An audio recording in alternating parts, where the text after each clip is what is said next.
Hi, this is George Alger, welcoming you to another segment of Our Ventura TV. Today I'm speaking with Joannie Blaxter, who is the Ventura chapter leader of the Weston A. Price Foundation. Welcome, Joannie. Thank you very much, George. I appreciate being here. All right, so let's get right into the most fundamental question I have, and what is the Weston A. Price Foundation? Yes, well, the Weston A. Price Foundation is really exploding. We currently have 350 chapters and growing across the country. And it is a nonprofit, entirely volunteer-run educational foundation based on disseminating the information about the research that Dr. Weston Price did way back in the 30s. Wow. So it was founded in 1999 by Sally Fallon Morrill, but it is based on the information and the research that he produced back then and was almost lost to us. Wow, so what is this research?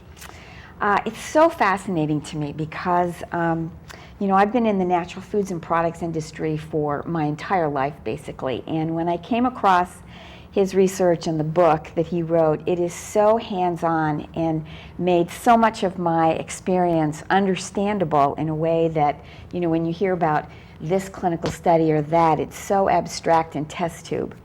Dr. Price was a dentist, actually, in the Cincinnati area.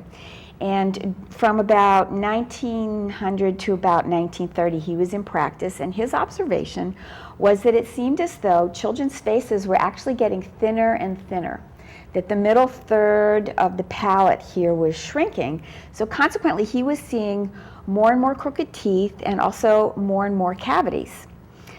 His theory was that this was entirely due to nutrition, had nothing to do with genes.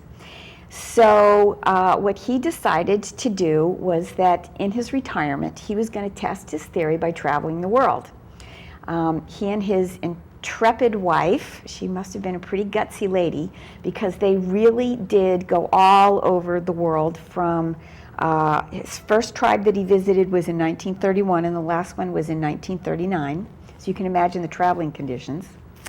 They did research beforehand and decided that they were going to choose tribes that were not only known by reputation for being supremely healthy, but also supremely happy. So, and the other critical ingredient was they were looking for totally isolated tribes that were still eating 100% according to their ancestral traditions. So in other words, they weren't eating any of the foods from the white man's trading posts down the road. And in those days, that really meant white flour, white sugar, canned milk, jams, jellies, that kind of thing. Because in that period of time, we were eating more and more of those foods. And Dr. Price's theory in his head was that he thought that those denatured foods were what was contributing to the changes that he was observing. So when I say they traveled the world, they really went all over the world, from Micronesia to an isolated tribe in the Swiss Alps to Africa, Australia, isolated tribes in Peru in the jungle and the mountains, northern Canada and Alaska. He really traveled everywhere. Well, what did his research find? Well, it's interesting because, of course, traveling to so many different parts of the globe, nobody ate the same food. But universally were the same nutritional principles of which foods were sacred and prized and how foods were treated and prepared. So what he found was that the healthiest tribes basically followed a hunter-gatherer diet, or a version that was very close to a hunter-gatherer diet. And that meant about 2/3 were eating animal protein, and a substantial amount of those calories were animal fat. Believe it or not, animal fat was the #1 sacred food. Wow. And that was supplemented by about 1/3 properly prepared plant-based foods. And when I say properly prepared, I'm talking about techniques that we have basically lost in modern culture. It consisted of lacto-fermentation and also extensive preparation practices involving soaking, multiple rinsing, sprouting, so on. So that was basically what he found in a nutshell.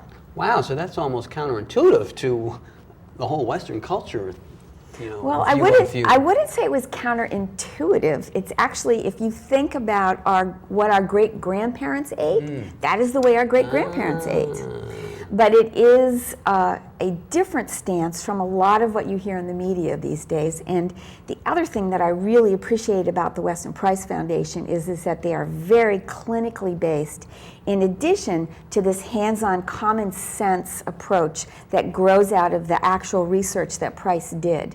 And I'm so grateful that he did what he did and his research was not lost, because these people that he visited, they don't exist now. We don't have researchers now who can go out and visit these isolated folks who are doing 100% of their own diet, because Western culture has permeated the globe along with Pepsi Cola and genetically engineered foods and you name it. Yeah. So it is, it's a very different world now, and I was very grateful to discover the Price Foundation, because learning to eat according to these principles really changed my own physical health hugely. So then you are probably alluding to it right now, but what does the foundation actually do? Actually do? Well, we are entirely volunteer run. We are an educational nonprofit. So as I said, we have chapters all over the country, and the primary purpose of each chapter leader, first and foremost, is to provide clean food resources to anyone who contacts us. So it's our job to find out which kind of farmers are producing food that the animals are healthy, the animals preferably are produced outside, given a healthy diet, clean raw milk if possible. And we are very fortunate in this state because it is possible to buy certified clean raw milk in any health food store. We have 2 certified dairies in this state. Nice. Mm-hmm. So cool. So if one is to get involved with the foundation, you learn these resources to get the best foods. Yes.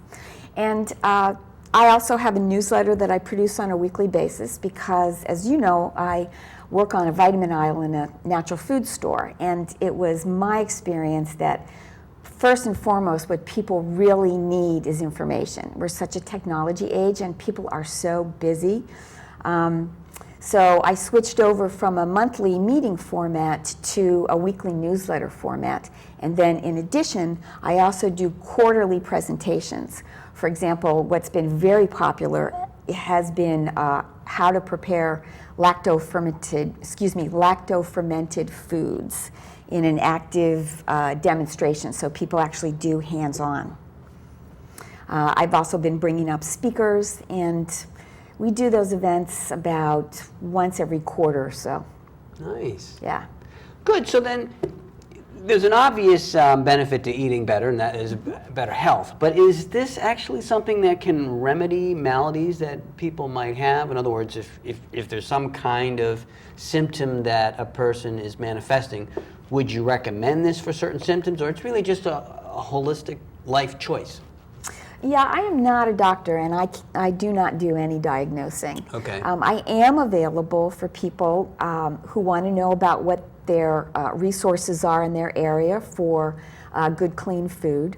I'm also happy to talk with people about my experience. I have found in my own observations that it seems to me we have an undiagnosed epidemic of adrenal exhaustion in this country. I was diagnosed with that issue myself, so I'm happy to talk with people about how I have worked through that issue. The way that shows up most commonly is in sleep disorders, digestive disturbances, particularly heartburn or gas and bloating. It also shows up oftentimes around anxiety. And, you know, working on a vitamin aisle, I have to say, almost every person that comes to me manifests those symptoms in some degree or another. Wow. And is there a supplement that addresses that, or it's much more complex, i.e. a life change in terms of the food you eat? Well, the first place I always go with folks is diet. I was a vegetarian, a lacto-vegetarian myself for almost 30 years. And I have to say, George, in retrospect, I now regret every single day, because I did a lot of damage to myself, particularly to my adrenals, to that diet. It was not a correct match for me. Now, everybody has their own individual blueprint, but I have to say that as I said, one of my observations is that adrenal exhaustion seems to be an underlying issue for many people in this culture. We're so hyped up, we're so stressed out. And for me, adding animal protein and animal fat back into my diet was absolutely critical to turning the corner. Wow. Well, we're getting near the end of our show here. Okay. So how can someone get in touch with you to gain some of the information you're mentioning? Sure. They can get in touch with me by email. The initials for the Weston A. Price Foundation are WAPF. So my email address is wapfventura@gmail.com. And if they would be interested in being added to my email list, they should be sure to let me know that, because I never add somebody without their permission. And if they have any questions that they want to ask, feel free to ask them. Good. And this newsletter is free? Absolutely. Yep. Okay. Well, good. So do you have any summating messages you would like to convey to our viewers? Well, I just am happy to talk with anyone at any time about the service that we provide through the Weston Price Foundation. If they are interested in going to the website for the National Foundation, it is westonapricefoundation.org. And otherwise, if they would like to know about the activities that we sponsor here in Ventura County, to get in touch with me through the email address that I just gave you. Awesome. All right, Joanie, well, thank you very much for stopping by. No, thanks for the opportunity, George. This is George ALGER signing off for another segment of Our Ventura TV. Until we see you again, take care.